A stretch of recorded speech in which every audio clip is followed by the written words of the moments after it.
Hi, ನಾನಿವತ್ತು ಶಿವರಾತ್ರಿ ಹಬ್ಬಕ್ಕೆ ತುಂಬ ಸ್ಪೆಷಲ್ಲಾಗಿ ಮಾಡುವಂಥ ಅಕ್ಕಿ ಹಾಲುಬಾಯಿ ಅಥವಾ ಮಣ್ಣಿ ನಮ್ಮ ದಕ್ಷಿಣ ಕನ್ನಡ, ಕುಂದಾಪುರ, ಉಡುಪಿ ಈ ಕಡೆ ಎಲ್ಲ ತುಂಬ ಫೇಮಸ್ ಆಗಿರುವಂಥ ಒಂದು ರೆಸಿಪಿ.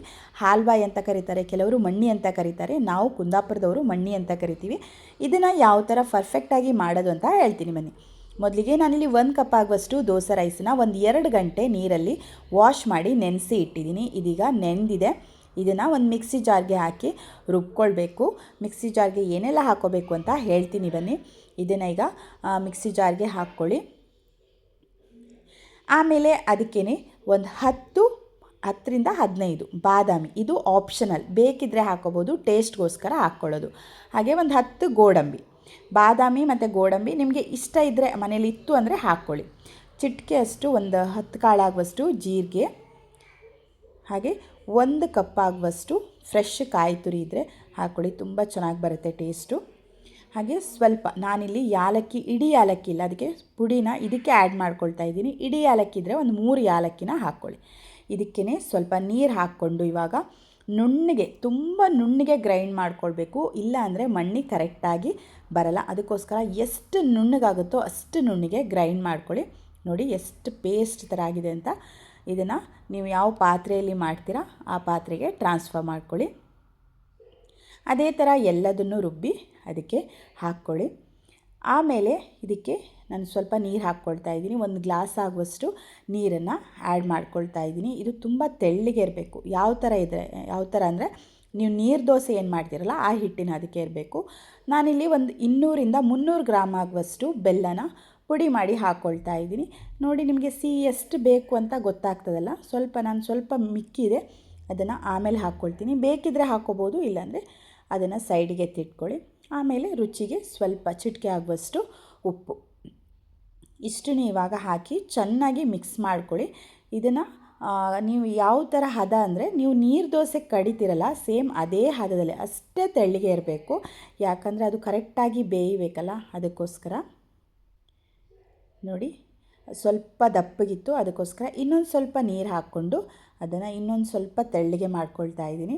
ನಿಮಗೆ ಗೊತ್ತಾಗುತ್ತೆ, ಅದನ್ನು ಈ ಥರ ಸೌಟಲ್ಲಿ ಬಿಟ್ಟರೆ ಅದು ಒಂಥರ ಡ್ರಾಪ್ ಆಗಿ ಬೀಳಬೇಕು. ಆ ಹದದಲ್ಲಿದ್ದರೆ ಕರೆಕ್ಟಾಗಿ ಬರುತ್ತೆ ಮಣ್ಣಿ. ಚೆನ್ನಾಗಿ ಎಲ್ಲದನ್ನು ಮಿಕ್ಸ್ ಮಾಡ್ಕೊಳ್ಳಿ. ಬೆಲ್ಲ ಕರಗದಿದ್ರೂ ಪರವಾಗಿಲ್ಲ, ಆಮೇಲೆ ಕರಗುತ್ತೆ. ನೋಡಿ, ನಿಮಗೆ ಕಾಣಿಸ್ತಿದೆ ಅಲ್ಲ, ಆ ಥರ ಡ್ರಾಪು ಬೀಳಬೇಕು. ನೀರು ದೋಸೆ ಅದಕ್ಕೆ ಅದನ್ನ ಇಟ್ಕೊಳ್ಳಿ. ಇವಾಗ ಗ್ಯಾಸ್ ಸ್ಟವ್ನ ಆನ್ ಮಾಡಿಕೊಂಡು, ಬೆಂಕಿ ಎಷ್ಟಿರಬೇಕು ಅಂದರೆ ಸಣ್ಣಕ್ಕೆ ಇರಬೇಕು, ಮೀಡಿಯಮ್ಮು ಅಲ್ಲ, ಅದಕ್ಕಿಂತನೂ ಸಣ್ಣಕ್ಕೆ ಇಟ್ಟಿದ್ದೀನಿ ನಾನಿವಾಗ. ಕಂಟಿನ್ಯೂಸ್ ಆಗಿ ಅದನ್ನು ತಿರ್ಸ್ತಾ ಇರಬೇಕು. ಯಾಕಂದರೆ ಒಂದು ಚೂರು ಕೈ ಬಿಟ್ಟರು ಏನಾಗುತ್ತೆ, ಉಂಡೆ ಕಟ್ಕೊಳ್ಳುತ್ತೆ. ಅದಕ್ಕೋಸ್ಕರ ಸ್ಟಾರ್ಟಿಂಗು ಸ್ವಲ್ಪ ನಿಧಾನವಾಗಿ ತಿರ್ಸಿದ್ರು ಪರವಾಗಿಲ್ಲ, ಬಟ್ ಆಮೇಲೆ ಸ್ವಲ್ಪ ಸ್ಪೀಡಾಗಿ ತಿರುಗಿಸ್ಬೇಕು. ಇಲ್ಲಾಂದರೆ ಉಂಡೆ ಆಗುತ್ತೆ, ಗಂಟು ಆಗುತ್ತೆ. ಅದಕ್ಕೋಸ್ಕರ ಸ್ಟಾರ್ಟಿಂಗ್ ಸ್ವಲ್ಪ ಆರಾಮಾಗಿ ನೀವು ತಿರುಗಿಸ್ಕೊಳ್ಬೋದು. ಇದು ಜಾಸ್ತಿ ಮಾಡಲಿಕ್ಕೆ ಸ್ವಲ್ಪ ಕಷ್ಟ ಆಗುತ್ತೆ, ಸ್ವಲ್ಪ ಆದರೆ ಆರಾಮಾಗಿ ಮಾಡ್ಬೋದು. ಈ ಥರ ಕಂಟಿನ್ಯೂಸ್ ಆಗಿ ಸ್ಟೀರ್ ಮಾಡ್ತಾ ಇರಿ. ನೋಡಿ, ಕೈ ಬಿಡಬೇಡಿ, ಕಂಟಿನ್ಯೂಸ್ ಆಗಿ ಈ ಥರ ತಿರುಗಿಸ್ತಾನೇ ಇರಬೇಕು. ಇದು ಮಾಡಲಿಕ್ಕೆ ಆಲ್ಮೋಸ್ಟ್ ಒಂದು 20ರಿಂದ 30 ನಿಮಿಷ ಆದರೂ ಬೇಕು. ಈಗ ನಂದು 10 ನಿಮಿಷ ಆಗಿದೆ ನೋಡಿ. 10 ನಿಮಿಷ ಆದಮೇಲೆ ಈ ಸ್ಟೇಜಲ್ಲಿ ಇದೆ. ಇವಾಗ ಉರಿ ಮಾತ್ರ ಸಣ್ಣಕ್ಕೆ ಇದೆ, ಒಂದು ಚೂರು ಮೀಡಿಯಮ್ ಇಡಬೇಡಿ. ಮೀಡಿಯಮ್ ಇಟ್ಟರೆ ಏನಾಗುತ್ತೆ, ಬೇಯೋದಿಲ್ಲ. ಅದಕ್ಕೋಸ್ಕರ ಸಣ್ಣ ಉರಿನಲ್ಲೇ ಇಟ್ಕೊಂಡು ಮಾಡಬೇಕು. ನೋಡಿ, ಇವಾಗ ಒಂದು 15-20 ನಿಮಿಷ ಆದಮೇಲೆ ಈ ಸ್ಟೇಜಿಗೆ ಬಂದಿದೆ. ಇವಾಗ ನೋಡಿ, ಇನ್ನು ಒಂದು 5ರಿಂದ 10 ನಿಮಿಷದಲ್ಲಿ ರೆಡಿ ಆಗುತ್ತೆ. ಇದು 20 ನಿಮಿಷದ ಮೇಲೆ ನಾನು ನಿಮಗೆ ತೋರಿಸ್ತಾ ಇರೋದು. ಕಂಟಿನ್ಯೂಸ್ ಆಗಿ ಈ ಥರ ಸ್ಟೀರ್ ಮಾಡ್ಕೊಳ್ತಾ ಇರಿ. ಲಾಸ್ಟಿಗೆ ಸ್ವಲ್ಪ ಸ್ಪೀಡಾಗಿ ನೀವು ತಿರ್ಗಿಸ್ಕೋಬೇಕು, ಇಲ್ಲಾಂದರೆ ಗಂಟಾಗುತ್ತೆ. ಅದಕ್ಕೋಸ್ಕರ ನೋಡಿ, ಅದು ಕಂಪ್ಲೀಟಾಗಿ ತಳ ಬಿಡಬೇಕು, ಅಲ್ಲಿ ತನಕ ನೀವು ಕಂಟಿನ್ಯೂಸ್ ಆಗಿ ತಿರ್ಗಿಸ್ತಾನೇ ಇರಬೇಕು. ಈಗ ನಾನು ಸ್ವಲ್ಪ ತುಪ್ಪ ಹಾಕ್ಕೊಳ್ತಾ ಇದ್ದೀನಿ. ಸ್ಟವ್ವಿಂದ ಆಚೆ ಇಟ್ಕೊಳ್ತಾ ಇದ್ದೀನಿ, ಯಾಕಂದರೆ ಸ್ಟವ್ ಮೇಲೆ ಇದ್ದರೆ ಪಟ್ಟಂತ ಗಟ್ಟಿಯಾಗಿಬಿಡೋ ಚಾನ್ಸಸ್ ಇರುತ್ತೆ. ಅದಕ್ಕೋಸ್ಕರ 1 ಸ್ಪೂನ್ ಆಗುವಷ್ಟು ತುಪ್ಪನೂ ಅಷ್ಟೇ ಟೇಸ್ಟಿಗೋಸ್ಕರ ಹಾಕ್ಕೊಳ್ಳೋದು ಆಪ್ಷನಲ್. ನಿಮಗೆ ಬೇಕಿತ್ತು, ಮನೇಲಿತ್ತು ಅಂದರೆ ಹಾಕ್ಕೊಳ್ಳಿ. ತುಪ್ಪ ಹಾಕಿ ಎಗೈನ್ ಕಂಟಿನ್ಯೂಸ್ ಆಗಿ ತಿರುಗಿಸ್ತಾ ಬನ್ನಿ. ನಿಮಗೆ ಗೊತ್ತಾಗುತ್ತೆ ಅದು. ಅಂದರೆ ಕಂಪ್ಲೀಟಾಗಿ ತಳ ಬಿಡಬೇಕು. ಹಾಗೆ ಗೊತ್ತಾಗಿಲ್ಲ ಅಂದರೆ ನೀವು ಸ್ವಲ್ಪ ತಿಂದು ನೋಡಿ. ಹಸಿ ಇತ್ತು ಅಂದರೆ ಅಗೈನ್ ಇನ್ನೂ ಬರಬೇಕು, ಇನ್ನೂ ತಿರುಗಿಸ್ತಾನೇ ಇರಿ. ತುಪ್ಪ ಹಾಕಿಬಿಟ್ಟು ಅಗೈನ್ ನಾನು ತಿರುಗಿಸ್ತಾ ಇದ್ದೀನಿ ನೋಡಿ. ಈಗ ನೋಡಿ ಆಲ್ಮೋಸ್ಟ್ 25 ಮಿನಿಟ್ಸ್ ಆದಮೇಲೆ ತೋರಿಸ್ತಾ ಇರೋದು ನೋಡಿ. ಕಂಪ್ಲೀಟಾಗಿ ತಳ ಬಿಡ್ತಾ ಇದೆ. ಎಷ್ಟು ಚೆನ್ನಾಗಿ ತಳ ಬಿಡ್ತಿದೆ ನೋಡಿ.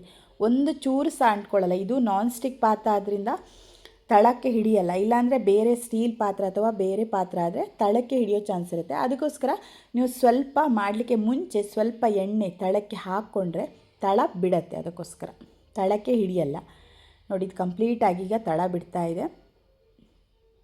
ಗೋಡಂಬಿ ಹಾಗೆ ಬಾದಾಮಿ ಅಷ್ಟೇ ಟೇಸ್ಟಿಗೋಸ್ಕರ ಹಾಕ್ಕೊಳ್ಳೋದು. ಹಾಕಿದರೆ ಟೇಸ್ಟ್ ತುಂಬ ಚೆನ್ನಾಗಿ ಬರುತ್ತೆ. ನಾನೀಗ ಇನ್ನೊಂದು ಸ್ಪೂನ್ ತುಪ್ಪನ ಇದಕ್ಕೆ ಆ್ಯಡ್ ಮಾಡ್ಕೊಳ್ತಾ ಇದ್ದೀನಿ. ತುಪ್ಪ ಹಾಕೋದ್ರಿಂದ ಎಕ್ಸ್ಟ್ರಾ ಫ್ಲೇವರು, ಎಕ್ಸ್ಟ್ರಾ ಸ್ಮೆಲ್ಲೆಲ್ಲ ತುಂಬ ಚೆನ್ನಾಗಿ ಬರುತ್ತೆ. ಅದಕ್ಕೋಸ್ಕರ